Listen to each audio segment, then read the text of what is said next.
자, 두 번째 시간 시작하도록 합니다.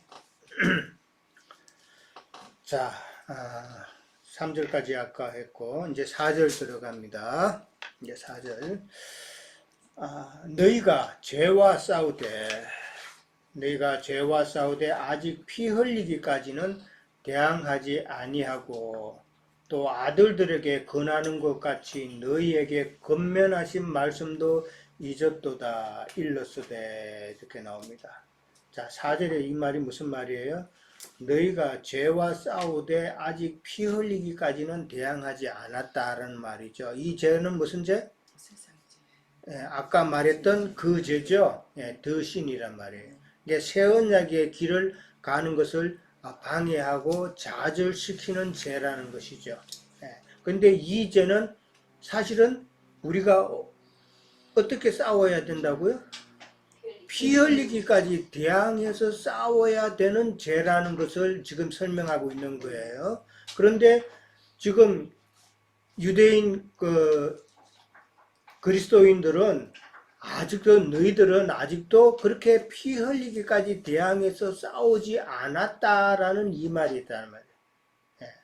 이해됐어요? 네. 너희는 아직은 이런 죄에 대해서 너희를 넘어뜨리고자 하는 죄에 대해서는 정말 피 흘리기까지 대항해서 싸워야 되는데 너희들은 아직 그런 단계까지는 안 갔다 이 말인 거예요. 그러면서 또 하나 더 추가하는 것이 아들들에게 권하는 것 같이 너희에게 권면하신 말씀도 너희는 잊어버렸다라는 것이죠. 우리 믿음의 선진들이 너희들에게 하신 말씀도 너희들은 지금 기억도 못하고 있다. 죄에 대해서 피 흘리기까지 싸우기는 고사하고 믿음의 선진들이 우리가 어떻게 해야 되는가 하는 그 말씀 자체도 너희들은 지금 다 잊어먹고 있다 이 말인 거예요 지금. 그러면서 믿음의 선진들이 하신 말씀이 뭐예요? 내 아들아 주의 경계하심을 경히 여기지 말며 그에게 꾸지람을 받을 때에 낙심하지 말라. 주께서 그 사랑하시는 자를 징계하시고 그가 받아들이시는 아들마다 모두가 아니에요. 아버지가 받아들이시는 아들마다 채찍질한다라고 그랬어요. 자, 이게 지금 어디서 인용된 거예요? 잠언 3장 11절 12절을 인용하신 말씀이죠. 참 피 흘리기까지 싸워야 된다고 그랬는데 유대인 그리스도인들에게 대해서는 참 그 유대인의 그 율법, 자기를 올라가면 그 율법과 피 흘리기까지 싸워서, 그러니까 고난을 받더라도, 핍박을 받더라도 그것과 싸워서 이겨야 되는데, 너희들은 그렇게 안 한다는 이야기죠. 그렇게 하라는 이야기잖아요, 이제 앞으로. 참, 어떻게 보면은, 우리에게도, 참, 그런 죄들이 많죠. 우리를 갖다가 넘어뜨리고자 하는 그런 죄들과 우리는 처절한 싸움을 해야 된다라는 그런 교훈인데, 과연 그런 그런 싸움을 한 적이 있나 하는 것이죠. 어때요? 그런 싸움 한 적이 있어요? 네. 그게 쉬워요? 아니요. 어렵죠? 우리 나영자님 그런 싸움 하신 적이 있어요? 저는 없습니다 아직. 이제 앞으로 이 말씀을 들었으니까 이제 앞으로 이제 많이 싸울 일이 이제 생길 텐데, 진짜 그게 또 생겨야 되는 거예요. 생겨야 되는 것이고. 우리 오자매님도 마찬가지예요. 자. 근데 그 싸움은 어떻게 보면은 나 자신과의 싸움이죠. 나 자신과의 싸움이다. 그러니까 나 자신과의 싸움이라는 것을, 그러니까 자기를 믿으면 안 되는 것이죠. 나 자신과의 싸움이기 때문에 나의 연약함을 알고 그 다음에 생명 양식의 그 공급을 통해서 성령의 도우심을 구하면서 싸워야 된다는 것이죠. 그러니까 우리가 싸우는 그 나 자신과 영적 싸움이라 그랬는데 사실 실체는 나의 생각과 싸우게 되죠. 네. 그죠? 나의 생각과 싸우고, 그 다음에 나의 감정과 싸우고, 그 다음에 또 나의 의지와 싸우게 되죠. 이게 바로 혼의 기능이잖아요. 예. 이 혼의 구원을 이룬다는 것은 이런 혼의 기능을, 연약한 이 혼의 기능을 강하게 하는 것이 참 싸움이란 말이에요.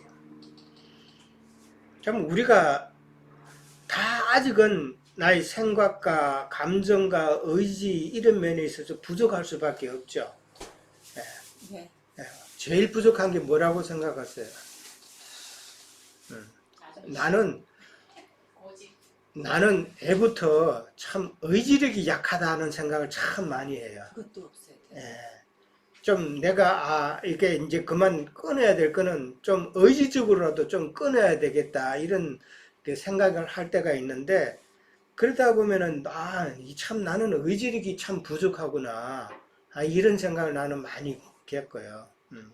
그다음 물론 이제 뭐 생각하고 감정적인 거 뭐 이것도 있지만은 나의 이 혼의 기능 중에서 나는 이 의지력이 참 제일 약한 것 같다라는 생각이 있는데, 아마 다른 지체들도 다 마찬가지일 거예요. 어느 부분에서 제일 약한지, 우리 수잔자면은 이 감정적인 면에 있어서 제일 약한 것 같아요. 감정이 너무 센시티브 하면은 이게 불평이 금방금방 나와. 그게 여자들이 다 여자분들이, 그러니까 자매들이 다 그래요. 사실은 감정이 제일 약하죠. 남자들은 감정이 좀 두꺼운데, 두꺼운 것보다 무딘 거 아닌가? 무디죠. 사실 맞아요. 두꺼운 게 무딘 거죠. 근데 자매들은 이 감정이 너무 센시티브해요. 그러니까 감정이 센시티브 하다 보면은 그 불평도 금방금방 나오고, 아까 이야기했죠. 이게 자꾸 이제 더 크게 키우고. 그러니까 어떤 일이 있으면은 그거에 대한 좀 이성적으로 정리를 하고 이렇게 생각을 하고 이제 그냥 실행하면 되는데, 감정이 약하다 보면은 내 이 불평부터 먼저 나오는 이런 게 있단 말이에요. 이런 모든 것을 우리는 다 컨트롤을 해야 된다라는 것이죠. 자, 5절 6절의 내용이 내 아들아 주의 경계하심을 경히 여기지 말고 꾸지람 받을 때 낙심하지 말라고 그랬어요. 이게 내 아들아라고 그렇게 설명을 했어요. 이 내 아들이라는 말은 하나님의 징계와 책망은 하나님과 그리스도인 그 사이가 부모 자식 간의 관계라는 것이죠. 그러면서 지금 말하잖아요. 자식이 아니면은 징계할 이유도 없다라고 나오잖아요. 그러니까 자식에 대한 그 하나님의 그 사랑과 어떤 책임의 표현이다라고 그렇게 생각을 해봐야 되죠. 그 책임이라고 그랬어요. 그러니까 징계하지 않으면은 부모로서의 책임을 다하지 않는 것이죠. 우리가 지금 사무엘상을 보는데 사무엘상에 보면은 책임을 다하지 않는 부모가 있었죠. 바로 엘리 제사장이죠. 엘리 제사장이 자기 아들 홈리와 비느하스가 악한 일을 행하고 하나님 보시기에 악을 행하는데도 아버지로서의 그 책임을 다하지 못했잖아요. 참 엄히 꾸짖고 참 그런 죄를 다시 못 짓도록 그렇게 훈육을 했어야 되는데, 징계를 했어야 되는데 그렇게 하지 않고 그냥 내버려 뒀다는 말이죠. 그러니까 결국은 그걸로 인해서 엘리 집안이 다 심판받는 그런 일이 생겼잖아요. 그래서 참 징계하는 것이 아버지가 사랑을 표현하는 방법이다. 옛날에 우리 선조들이 다 그렇게 해왔잖아요. 매 맞고 큰 자식이 나중에 효도한다고 그랬죠. 자, 그러네요, 진짜. 자, 그 다음에 이 7절, 8절 이제 히브리서 12장에 쭉 나오면은 이 징계라는 단어가 참 많이 나와요. 이 징계라는 단어가 한 7, 8번 나오는 것 같아요. 채찍질도 나왔기 때문에 한 7, 8번 정도 징계라는 단어가 나옵니다. 근데 징계는 우리를 어떻게 하기 위한 거예요? 우리를 거룩하게 하기 위함이다라는 것이죠. 예. 우리를 거룩하게 하기 위함이 바로 징계의 목적이다라는 것이죠. 거룩하게 한다는 말은 무슨 말이에요? 우리가 히브리서를 통해서 볼 때에 지성소로 들어가는 것이죠. 거룩한 곳 지성소 안으로 들어가는 것이 바로 우리가 거룩하게 되는 것이라 그랬는데, 지성소는 뭐가 있어요? 하나님의 계가 있잖아요. 예. 하나님의 계가 있는데 하나님의 계 안에는 감추인 만나가 있죠. 예. 돌판에 그 계명도 있지만은 감춰 있는 거, 항아리 안에 감춰져 있는 이 만나가 있단 말이에요. 그게 바로 뭐예요? 예수님의 그 영의 말씀이다 말이에요. 이거는 감추어져 있다는 것이죠. 예. 그러니까 우리는 감추인 만나를 먹어야 된다는 것이잖아요. 예수님께서 감추인 그 예수님의 그 영의 말씀을 우리는 먹어야 우리가 지성소로 들어가는 것이죠. 거룩하게 되는 것이죠. 예. 그러니까 아론의 쌍난 지팡이 같은 경우도 그 말씀이 생명이다라는 이 말이죠. 예. 싹이 났으니까 같은 이제 영적인 의미인데, 어떻게 보면은 법궤, 그건 하나님의 말씀이잖아요. 예수님의 로고스의 말씀일 수도 있고, 그 다음에 만나, 감추인 만나, 그 다음에 쌍난 지팡이, 생명 되신 말씀, 그렇게 이해를 하면 세 가지가 다 그냥 그렇죠. 말씀이시네요. 말씀이죠. 법궤는 곧 하나님께는 말씀인 거예요. 예. 하나님 자신이잖아요. 네. 하나님 자신. 예. 말씀이다. 그렇게 이해를 하시면 됩니다. 자, 그 다음에 7절에 가면은 너희가 참으면 징계를 받기 위함이다 그랬어요. 이 말은 다시 이제 좀 말이 좀 어렵죠. 너희가 참으면 징계를 받기 위함이다 그랬는데, 너희가 징계를 받을 때는 참아라는 이 말이에요. 그렇게 말을 받고 나오는데, 너희가 징계를 받을 때는 너희가 참아야 된다. 하나님의 아들과 같이 너희를 예우했다 그랬어요. 아들과 같이. 그러기 때문에 아버지가 너희를 징계하신다라는 것이죠. 그러니까 어찌 아버지가 징계하지 않는 아들이 있어도요. 그러니까 아들이면은 아버지는 반드시 징계를 한다는 이야기죠. 왜? 거룩하기 위해서. 징계를 함으로 분별시킨다는 것이죠. 거룩하게 한다는 말은 분별시킨다는 이야기잖아요. 분별하기 위해서 그렇게 한다라는 것이죠. 사실 히브리 믿는 사람들이 지금 받는 핍박은, 지금 핍박을 이제 받으니까 어떻게 보면은 하나님의 징계요, 징벌이죠. 하나님의 징계단 말이에요. 그러니까 아들로 하여금, 히브리 그리스도인으로 하여금 아버지 하나님의 거룩한 본성에 참여하게 하는, 거룩하게 하기 위한 하나님 아버지의 다루심이 히브리 유대인들에게 지금 징계로 나타났다라고 그렇게 이해를 하면 됩니다. 자, 8절에 갑니다. 징계가 없으면은 뭐라고요? 사생자라고 그랬어요. 사생자고, 그 다음에 친아들이 아니다라고 그래요. 자, 사생자가 뭐예요? 아버지가 이 버림받았다라는 것이죠. 사생자. 이 말은 그 노도이라는 단어를 쓰는 거예요. 노도이라는 단어는 옛날에 상전이 어떤 자기의 그 여종 노비나 어떤 첩을 통해서 난 아들이라는 뜻이에요. 그 유업을 못 받는 자. 그렇죠. 이건 상속 문제죠. 그런 자들을 갖다가 이제 아버지가 있지만은 그 노비의 그 여종에게나 어떤 첩을 통해서 난 아들은 사생자라고 그러는데, 만약에 아버지가 이건 내 아들은 맞다라고 인정을 해줬을 때는 그 아들은 서자인 거예요. 서출. 서자, 서출 있죠? 서출이고, 만약에 아버지가 그거 내 아들이 아니야 라고 인정을 안 해주면 이거는 완전히 사생자인 거예요. 사생자는 버림받은 자라는 뜻이란 말이에요. 그러니까 아버지로부터 버림받은 것이죠. 그게 사생자예요. 그러니까 서자하고 사생자하고 조금 다르죠, 표현이. 그러니까 여기는 사생자라고 나왔다면. 그러니까 그다 서자라고 할지라도 얘는 상속자는 아니라는 것이죠. 예, 상속자는 아니다. 아브라함의 서자가 누구였었어요? 첩의 아들? 예, 이스마엘이었잖아요. 그건 상속자가 아니다라는 이야기잖아요. 이렇게 친아들이 아니다라는 말이 나왔죠. 친아들이 아니다라는 이 말이 바로 서자다라는 말이에요. 상속자요, 서자다. 그러니까 친아들이 아니다. 그러니까 이들은 상속과는 전혀 상관없는 자들이다라는 것이죠. 예. 그러나 참아들은 연단이 있다라는 것을 이야기하는 것이죠. 시편 119편 67절을 한번 봅니다. 시편 119편 67절. 시편 119편 67절 이하 봅니다. 119편 67절.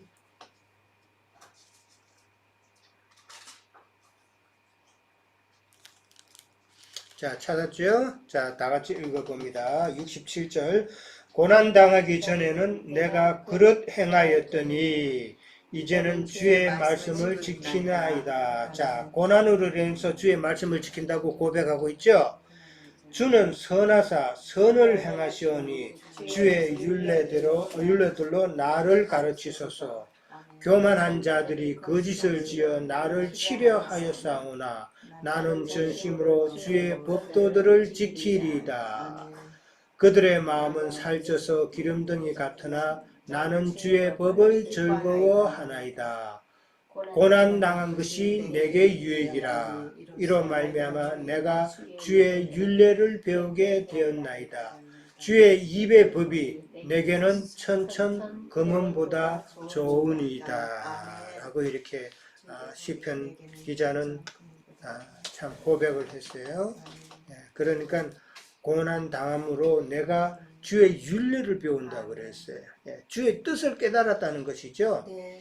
우리가 이 말씀을 갖다가 영의 말씀으로 듣고 가지만은 어떻게 보면은 고난이 없으면은 징계가 없으면은 이게 잘못하면 지식으로 갈 수가 있어요. 네.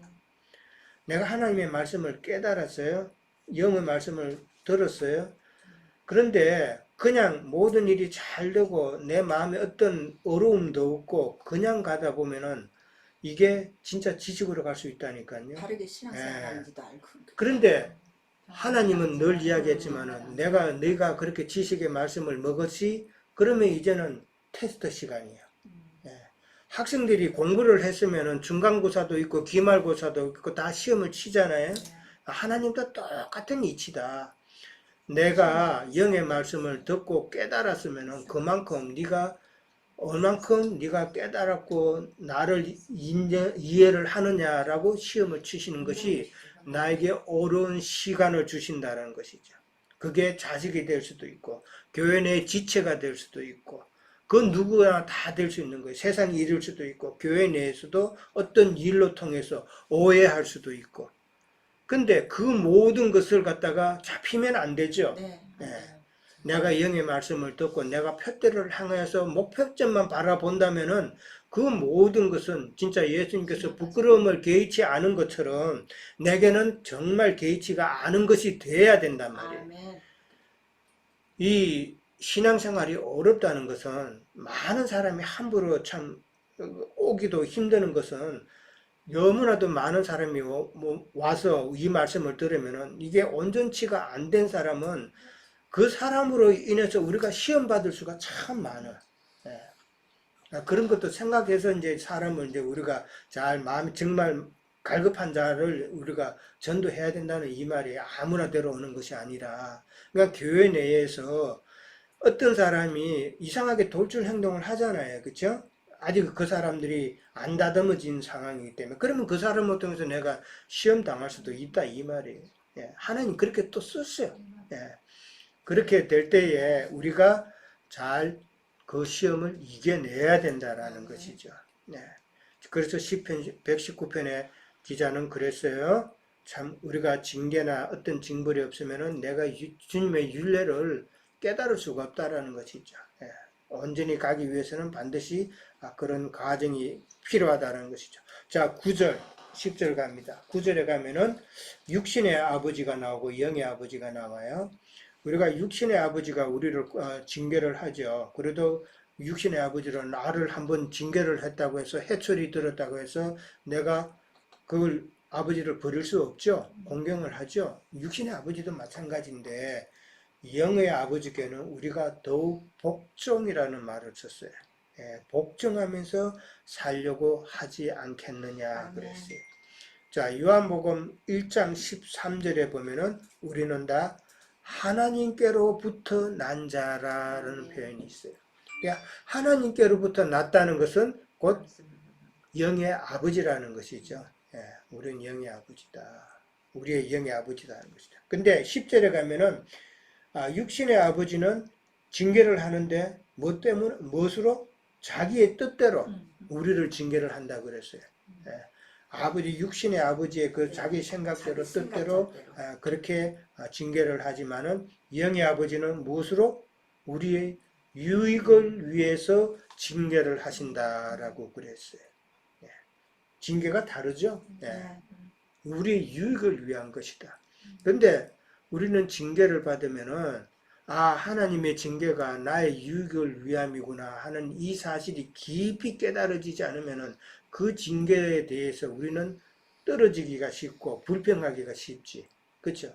왜 하나님 나 이 참 힘들게 이렇게 만드냐고 불평하기가 쉽단 말이에요. 그러나 징계가 고난이 내게 뭐라고? 유익이라 그랬잖아요. 예. 그 유익함을 위해서 하나님은 우리에게 징계를 주신다 그랬어요. 자, 11절에 가면은 그러니까 유익의 어떤 유익인가가 이제 11절에 나오는 것이죠.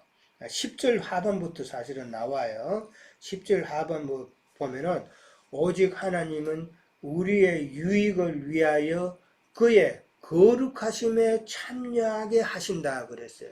그 유익의 첫 번째는 바로 하나님의 거룩함에 우리를 참여시킨다라는 것이죠. 이게 첫 번째예요.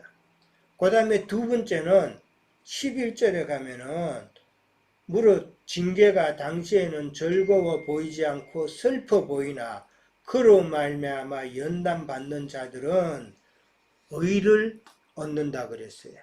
그 다음에 평강의 열매를 맺는다 그랬어요.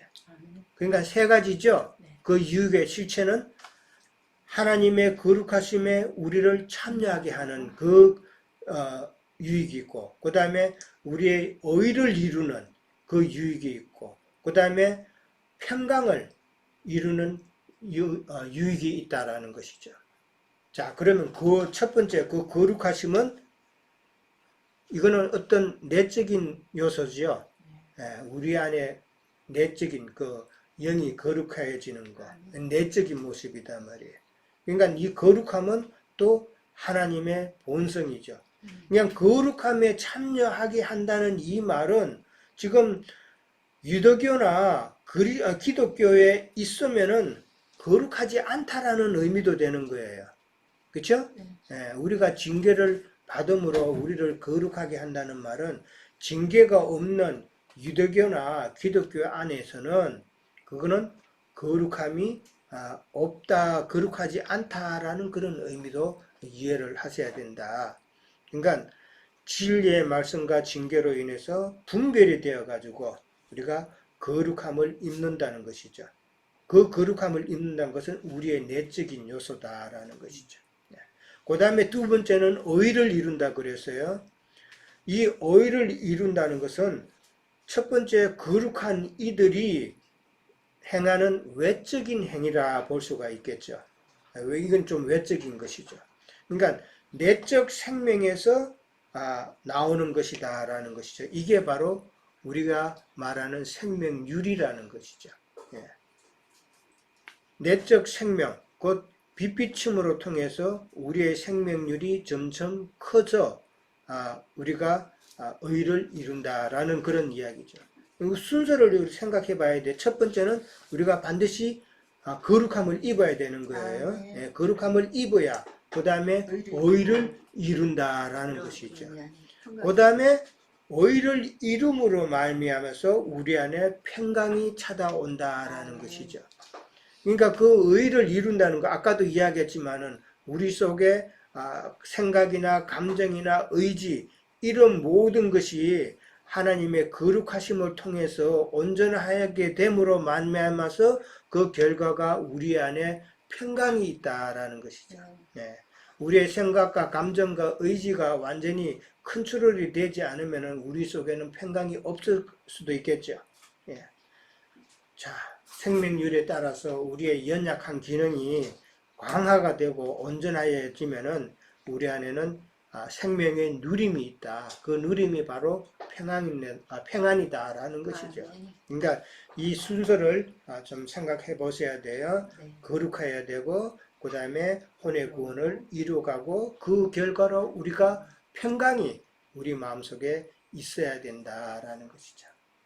이 평강의 비결이 있잖아요. 키단 말이에요. 아무리 내가 평안해져야지 그런다고 평안해질 수 있어요? 주님 주시는 그 평안이 아니면 우리는 평안할 수가 없는 거예요. 세상 것은 우리에게 평안을 잠시 주죠. 좋잖아요. 좋은 곳에 보면은 정말 좋으네. 잠깐의 평안은 줄 수 있지만은 우리가 영원한 영의 평안은 줄 수가 없다라는 것이죠. 자, 그래서 이사야 32장 17절에 보면은 공의의 열매는 화평이다라고 그렇게 나와 있어요.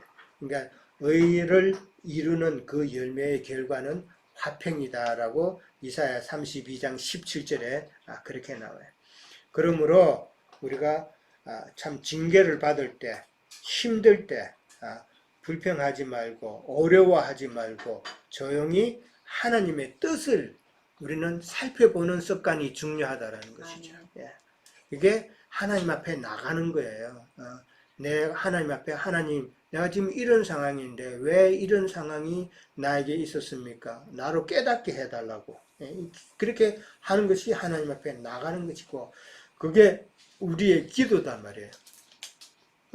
우리 모임에 있어서 세상 교회처럼 막 기도하는 그런 시간은 없잖아요.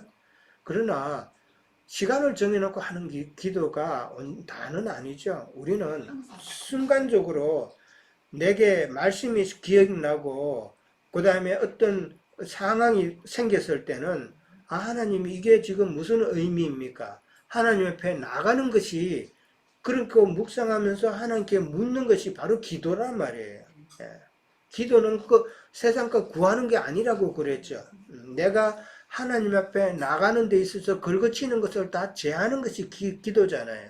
그게 온전한 호흡을 하는 거란 말이죠. 그렇게 이해를 해야 돼요. 그래서 하나님 앞에 온전히 나가면서 하나님의 뜻을 분별하는 그 모습을 우리는 가져야 된다. 징계나 이 채찍질을 우리는 하나님의 은혜로 받고 원망과 불평으로 받지 않아야 된다. 더 나아가서 나를 징계하는 하나님께서 어떠한 지체를 통해서 세상의 누구를 통해서 세상의 어떤 일로 통해서 하나님께서 나를 징계를 하실 때는 그 징계의 재료로 쓰인 어떤 사람이나 어떤 상황을 갖다가 내가 원망치 말라라는 것이죠. 이것도 중요한 거예요. 이까지 나갈 수 있다면은 엄청난 온전함을 이룬 자겠죠. 누가 어느 지체가 나를 찔러서 그럼 그 지체가 다 알고 깨심한 생각을 가지지 말라는 것이죠. 하나님께서 그 지체를 통해서 나를 징계를 하시고 나를 깨닫게 하시는구나. 그렇게 이해를 해야 된다는 것이죠. 저도 그냥 안 돼요. 안 되는데 자꾸 이제 그런 쪽으로 묵상을 하면서 생각을 하다 보면은 이제 바뀌겠죠. 그게 생명률에 따라서. 이전에는 누가 나한테 컴플레인하고 불평하고 이러면 내가 그게 불평을 하고 그냥 더 크게 나는 또 하던 그런 사람이에요. 그런 사람인데 그건 좀 죽었어요 이제. 그건 좀 죽었는데 이제 상대방이 자꾸 불평하면 그 대신 나는 이제 말을 잘 안 해. 왜냐면 그 사람 내가 대꾸 하면 그 사람은 그게 점점 커져. 저도 그냥 말안 해. 근데 지금은 잘해. 자, 그 다음에 넘어갑니다. 12절, 13절로 갑니다. 마지막인데, 자, 12절에 가면은 피곤한 손과 연약한 무릎이라는 말이 나왔어요. 피곤한 손과 연약한 무릎을 일으켜 세우고라고 나왔어요. 자, 피곤한 손과 연약한 무릎이라는 말은 이제 더 이상 어떻게 힘을 쓸 수 없는 상태, 좌절된 그런 상태를 지금 염두에 두고 있죠. 이게 피곤한 손이라는 것은 불구가 된 손, 아무것도 할 수 없는 손, 그런 상태란 말이에요. 그러니까 이게 고난으로 인해서 아무것도 할 수 없는 그런 상태, 네. 그런 상태인데 세우고라고 이렇게 세우고라는 말을 했어요. 이 세운다는 말은 강하게 하라는 것이죠. 이제는 그리스도인들이 일어나서 담대하라라는 그런 격려의 의미를 갖다가 피곤한 손과 연약한 무릎 이렇게 표현을 했죠. 그 다음에 13절에 가면은 너희 발을 위하여 곧은 길을 만들어 저는 다리로 하여금 어그러지지 않고 고침을 받게 하라라고 그렇게 나옵니다. 여기는 너희 발이라는 게 나왔죠. 그 다음에 저는 다리라는 말이 나왔어요. 자, 12절에는 피곤한 손이 나왔고 연약한 무릎이 나왔어요. 그 다음에 13절에는 너희 발이 나왔어요. 그 다음에 저는 다리가 나왔어요. 이 네 가지 단어가 나왔어요. 이 네 가지 단어는 결국은 무엇을 설명하는 단어예요? 이게 피곤한 손, 무릎, 발, 다리, 이거는 뭐를 이야기하냐면은 지금 주저주저하고 있는 연약한 히브리 유대인들을 이야기하는, 유대인 그리스도인들을 두고 하는 이야기예요.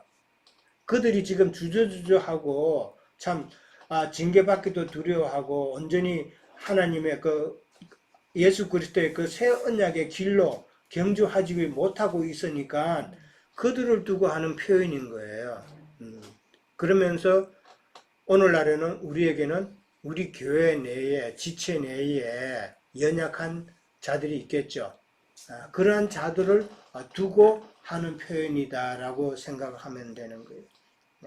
그런 자들에게 있어서 우리는 지체 중에 누가 참 고난당해서 좌절한 상태에 있고 어려운 상태에 있으면은 우리는 그들을 갖다가 이렇게 세우는 것이 우리의 또한 지체로서의 임무다라는 것이죠. 자, 그 다음에 너의 발을 위하여 곧은 길을 만들어라 그랬어요.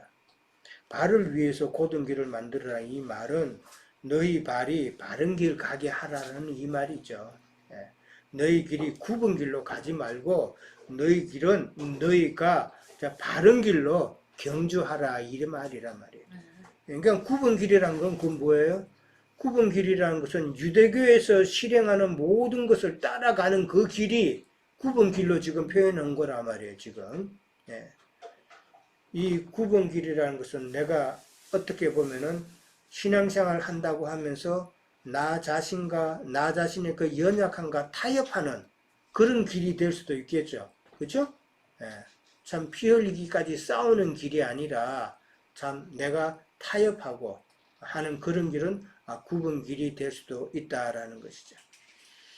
자, 너희 발이 바른 길을 가게 하라라고 그랬어요. 그 다음에 저는 다리로 하여금 어그러지지 않고 고침을 받게 하라 그랬어요. 이 어그러진다는 것은 참 배교된다는 말이에요. 네? 배교. 유대교에서 기독교를 옮겼는데 다시 기독교에서 다시 유대교로 되돌아가는 그런 배교하는 상태죠. 그게 어그러진 것이다 라고 이제 표현을 한 거예요. 그러니까 어그러지지 않게 고침을 받게 하라는 말은 배교하지 않고 예수님께서 만들어 놓으신 그 언약, 새 언약의 길을 온전히 인도되도록 하라라는 그런 말이라는 거죠. 예, 고침을 받는다는 말은 그 길로 인도하라는 이 말이죠. 자, 우리가 가는 길이 이제 곧은 길이어야 되는데, 이 길이라 그러면 참 미국의 프리웨이가 참 잘 나와 있죠. 라스베가스 가면은 라스베가스 어느 지점에 쫙 곱게 곧은 길 본 적이 있어요? 예, 거기 가면은 정말 한참 동안은 한참을 달렸는데도 계속 그 길을 가고 있어요. 예. 그래서 많이 죽잖아. 근데 그 길이 진짜 위험한 길이죠. 예, 길을 갖다 꼬불꼬불 좀 내놓죠. 예, 그거는 졸지 말라고 그렇게 해놓은 거예요, 사실은. 예, 예. 이게 직선길로 계속 가면은 운전자는 이게 체면에 걸려요. 그 길의 체면에 걸리는 경우가 있어요. 그러니까 그러면은 위험하니까. 예, 그러나 신앙적으로 보면은 우리는 고든 길을 가야 된다고 그런 거예요. 예, 고든 길을 가는데도 우리를 갖다가 자꾸 넘어지게 하는 세력들이 있다는 것이죠. 그 세력들을 우리는 무거운 짐이고 얽매이는 것으로 이제 표현을 한 거예요. 그것을 우리는 다 벗어버리고 인내하면서 참 가야 된다라는 것이죠. 자, 이제 결론은 히브리서 1장부터 10장 18절까지 10장 18절을 한번 봐요. 10장 18절까지는 주로 어떤 내용인가 하면은 유대인의 그 율법과 유대인의 그 사상과 그런 것과 그 다음에 유대인의 전통 이런 모든 것을 가지고 예수님께서 새로 해놓으신 그 진리, 예수님의 그 새 언약 이런 거하고 다 비교를 했었죠. 그죠? 처음에는 대비법으로 다 비교를 해가지고 설명하는 형식이었었어요. 그리고 이제 히브리서 10장 19절부터 13장 25절 마지막까지는 그러니까 이제는 소망을 가지고 믿음으로 우리가 경주해야 된다는 그런 실행을 강조하는 그런 내용으로 되어 있다라는 것이 히브리서 구조가. 그러니까 10장 18절까지는 이제 그냥 막 너희가 이렇게 해라 실행하라는 것이 아니라 실행해야 될 이유를 설명을 다 해놓은 거예요. 너희들이 전통은 이렇고, 그 다음에 예수님께서 만드신 새 언약은 이렇고, 그 다음에 영으로 오셔서 예수님께서는 우리를 살리시는, 중보하시는 참 중보자가 되시고, 대제사장이 되시고, 그런 분이다라는 것을 다 비교해서 설명해 놨단 말이에요. 그러니까 이제부터는 19절부터는 10장 19절부터는 너희가 소망을 가지고 믿음의 경주를 인내하면서 계속 나가라라고 하는 것이 히브리서 10장 이후의 후반절 내용이단 말이에요. 그래서 10장, 11장, 12장, 13장까지는 우리는 그런 관점에서 이해를 해야 된다라는 것이죠. 13장까지. 예, 13장 마지막까지죠. 예, 자 오늘은 여기까지 하도록 합니다. 예.